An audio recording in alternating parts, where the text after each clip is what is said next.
जालना महानगरपालिका आयुक्तांनी घेतली 10 लाखाची लाच। जालना शहरात विविध ठिकाणी केलेल्या बांधकामाचे थकीत देयके काढण्यासाठी एका कंत्राटदाराकडून 10 लाख रुपयाची लाच स्वीकारताना मनपा आयुक्त संतोष खांडेकर यांना गुरुवारी लाचलुचपत प्रतिबंधक विभागाने शासकीय निवासस्थानी रंगेहात पकडल्याने शहरात मोठी खळबळ उडाली आहे। विशेष म्हणजे या कारवाईचे काही नागरिकांनी चक्क फटाके फोडून स्वागत केले। दरम्यान खांडेकर यांच्या निवासस्थानी रात्री उशिरापर्यंत झडती सुरू होती। या प्रकरणातील तक्रारदार हे शासकीय कंत्राटदार आहेत। बांधकामाची थकीत देयके काढण्यासाठी हे कंत्राटदार आयुक्त संतोष खांडेकर यांच्याकडे सातत्याने पाठपुरावा करत होते।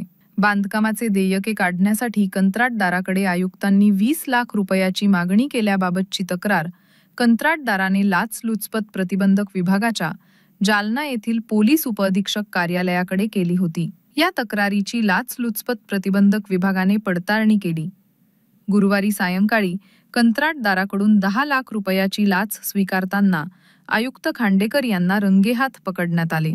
काही नाराज नागरिकांनी या कारवाईचे लाचलुचपत प्रतिबंधक कार्यालयासमोरच फटाके फोडून स्वागत केले।